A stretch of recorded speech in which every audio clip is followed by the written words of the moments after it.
Hi everyone, welcome to the first of the Flip Learning videos. This is focusing upon the literature review. If you have any questions, please write them down, bring them to the start of the next session and we can discuss them as a group. So then, the literature review. It's your first real piece of academic writing. It's probably going to be written at an higher level than anything that you've wrote so far during your time at college. The literature review itself sets the scene for your entire study. So it provides information upon the background and all the information that the reader needs to understand your research project, your research subject or topic. To construct the literature review, you're going to use various journal databases to find journal articles that you can begin to analyse and tie together the findings. The one I recommend is via Open Athens and it's called Sports Discus. I've already showed you a bit of an introduction to this and you should have covered it in tutorial, but if not, give it a bit of prompt and we can go through that again. So once you've used the database, which is really simple to use, you then need to save all the articles that you've found that relate broadly to the idea of your study. Now what you're not looking to do is find articles that are the exact same as your study. Because if you find loads of them, then I'll probably ask you the question, what's the point in doing your study in the first place if it's already been done? You will, however, look for studies that are similar. So if you're looking at the effects of drinks upon sports performance, for example isotonic drinks, can we find any studies that have got information about hypertonic drinks or carbonated drinks or water? Once you've found a range of studies, you need to look at the key findings.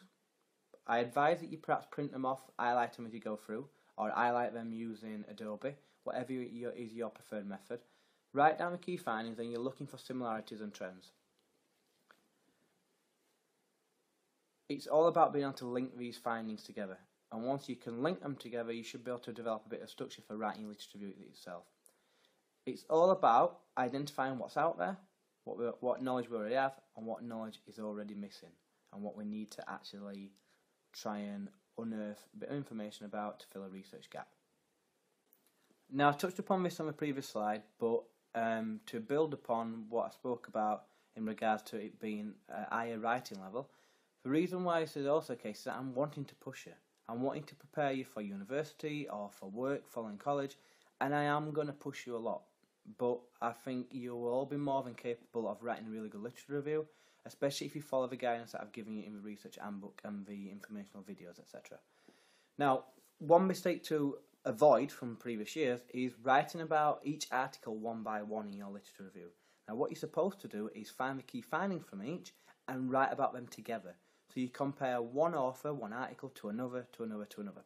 So an example with sports drinks again. So if you've got, for example, Barker 2007, who suggested that Lucozade drink is far more effective than any other drink in terms of improving performance, but then you've found another couple of papers that support the use of water over any other supplement or any other drink, or you found a couple of papers that speak about carbonated drinks. How can we link these together? Speak about one study, firstly, then we speak about another one on the other hand, or conversely, someone else has suggested that, and you critically review the articles themselves as you work your way through.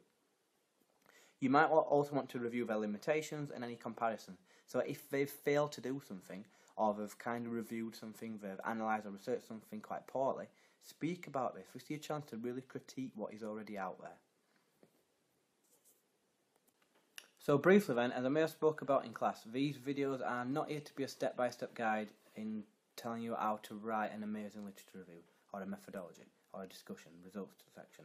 They are here to act as prompts, or to introductions, or to refreshers for whenever you want to view these videos to try and improve your understanding of the section that you're currently writing. Also, in addition to this, there are various examples of staff dissertations and literature reviews, various chapters that they've written in the past that are saved on Moodle that are there to provide you a little bit extra support. Right, we'll speak about a couple of these that are on the slide in a minute, but what I do advise is that you write each one of these down and write any questions that you may have about each one underneath and bring those to the next lesson with you. So first of all, identifying gaps within current knowledge. You're going to get fed up with me saying this. The research gap is what is really important, and that's the main justification for your study. If there's a gap because it hasn't been done the way you intend to do it beforehand, and you're going to fill that gap with your research. You need to show that your research is either building upon current research or advancing current research, and that it's important and relevant. What you should also do is be looking to identify different viewpoints and comparison, contrasting opinions. The better studies will be the ones that are able to do that and able to summarise it quite well. And whilst you go through, try and not only signify the strengths of previous research, can you talk to me about the weaknesses, i.e. the limitations that I spoke about on the previous slide. Finally then, ladies and gents, what I thought would be really useful is to provide you with a few examples of where students have gone wrong in the past and a few errors that they have made, in an attempt so that you don't make the same mistakes and that you can overcome them before you even make them in the first place. So make sure you spell check your work. If you're using Microsoft Word and you're using it on a Windows device, press F7, the key at the top, that will spell check your work for you. Make sure you use the correct punctuation. So if we're referring to students in general, we don't need any punctuation. If we're referring to a student that owns something, i.e. a student's phone, use the second example on the screen. If we're referring to students' opinions of, so multiple students and their opinions, then we use the third example that's on the screen. Make sure you identify your research gap. So all I'm going to say on this matter, because I know, as I said in the last slide, you're going to get fed up with me saying it otherwise. Make sure you include years on all your references. Try and not only use direct quotes, try and paraphrase as well. The better work will be the students who are able to paraphrase, reword. Remember that you still need to use the author's name and the year, but we don't need page numbers when we're paraphrasing. Try to avoid as well, I've called it ridiculous length quotes, big sections of work that isn't actually your own work. Your quotes are generally tend to be one sentence long. Make sure you include a reference list and try to not overuse the same word in the same paragraph. It tends to be however. People say however this, however that, however that. It's not that professional. It's quite hard to read as well. And final tip, try to avoid using your own name in your actual study. So Dan Conley found that. Just say the current study as unearthed, the current study as found that. Thank you for listening.